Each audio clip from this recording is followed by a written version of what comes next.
Someone hurts you deeply, and within a day, you've already forgiven them. No lingering coldness, no hard conversation, no boundary set. Just a smile and, "It's fine, don't worry about it." You've probably praised yourself for this. Maybe others have called you mature, easygoing, the bigger person. Carl Jung would have looked at that same moment and asked something far less comfortable: what are you actually avoiding by forgiving so quickly? Jung spent decades studying the parts of the psyche we don't want to look at directly. He believed that not every act of forgiveness is what it appears to be. Some forgiveness is real, earned through reflection, choice, and genuine release. But some forgiveness is something else entirely, a fast, automatic reflex designed to end discomfort as quickly as possible, not to resolve it. Today you'll learn the difference, why instant forgivers are often the most conflict-avoidant people in any room, and what tends to happen to the emotions they never actually processed. Start with the obvious question: why would forgiving quickly be a problem at all? Isn't that what we're taught to admire? Here's the distinction Jung drew. Real forgiveness requires you to first feel the full weight of what happened. You have to sit with the hurt, the anger, the disappointment, before you can genuinely let it go.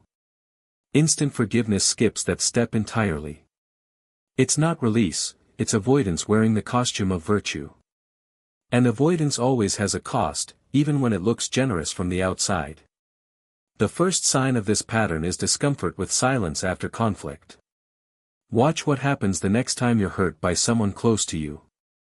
If your instinct is to immediately fill the silence, to reassure the other person, to smooth things over before either of you has even finished feeling what happened, that's often not peace. That's an urgent need to end the discomfort of unresolved tension, even at the cost of your own honest reaction. People who do this frequently report the same thing afterward: a strange emptiness, as if something didn't actually finish. The second sign is harder to notice because it hides inside a compliment. Instant forgivers are often called easy to be around. Friends and partners rarely feel like they have to walk on eggshells with them. That sounds healthy. But Jung would point out that a relationship where one person never expresses hurt isn't necessarily calm, it may simply be one-sided. The other person gets to act without consequence, again and again, because consequence never actually shows up. Over time, this creates a strange imbalance that both people can sense but neither can name. Third, and this is where it gets uncomfortable, quick forgiveness often correlates with a deep fear of being seen as difficult. If you grew up in a home where anger, sadness, or disappointment were met with punishment, withdrawal, or ridicule, you likely learned early that expressing hurt was dangerous. So you adapted. You became the person who never holds a grudge, not because you're especially wise, but because holding one, even briefly, once felt unsafe. Jung would call this an adaptation of the persona, the mask we build to survive our environment, mistaken later in life for our actual personality. Here's the open loop worth carrying with you. If the hurt never actually gets processed, just skipped over again and again for years, it has to go somewhere.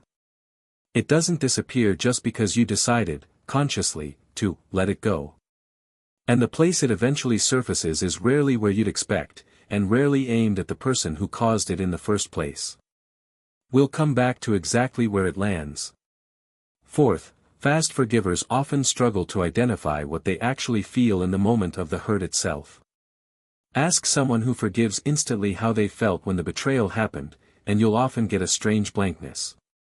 Not because they're dishonest, but because they moved so quickly to resolution that they never let themselves fully register the initial emotion. Jung believed that emotions demand acknowledgement before integration. Skip the acknowledgement, and the emotion doesn't get processed, it gets filed away, unlabeled, into a part of the psyche that keeps growing quietly in the background. Fifth, this pattern often produces a subtle, chronic difficulty trusting people, even while appearing endlessly forgiving on the surface. This seems contradictory until you understand the mechanism. Each unprocessed hurt doesn't vanish. It accumulates as a kind of background evidence: people hurt me, and I let it go, and it happened again. Consciously, the fast forgiver believes they hold no grudges.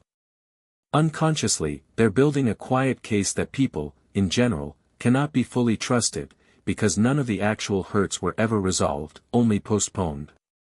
Jung saw this contradiction as one of the clearest markers of the shadow at work: two opposing beliefs, one conscious and generous, one unconscious and guarded, operating in the same person at the same time. Now, the reveal. Where does all that unprocessed hurt actually go, if it doesn't go toward the person who caused it? Most often, it goes toward the self, in the form of an unusually harsh inner narrator who shows up specifically in future relationships. It sounds like, "I should have seen this coming." It sounds like, "I always pick people who do this." The fast forgiver rarely gets angry at others for long. But they often carry a quiet, corrosive belief that they are somehow responsible for attracting mistreatment, a belief built entirely from hurts they never let themselves properly feel the first time around, redirected inward because there was never anywhere else for them to go. This is the deepest irony of instant forgiveness. It's often mistaken for self-respect, when it can actually be the opposite, a pattern that protects everyone except the person doing the forgiving. The Stoics offer a useful correction here, one that predates Jung by nearly 2,000 years. They never taught forgiveness as an automatic reflex. They taught it as a deliberate act, chosen only after clear reflection on what happened and why. Forgiveness, in that tradition, is a decision made with full awareness, not a reaction used to escape the discomfort of awareness in the first place. So what does healthier forgiveness actually look like? It starts with permission to feel the hurt fully before deciding anything about it. Not dwelling in it forever, but not skipping it either. It means allowing a beat of real discomfort after conflict instead of rushing to erase it. It means occasionally saying, "That hurt me," out loud, even when your instinct screams to just let it go. Forgiveness offered after that process is real. Forgiveness offered before it is often just fear, dressed up as grace. If you recognize this pattern in yourself, don't rush to forgive yourself for it either, not yet. Sit with it first. Ask where you learned that your own hurt wasn't safe to express. Comment the word "shadow" if this described you, and subscribe if you want to keep uncovering the parts of the mind that hide in plain sight.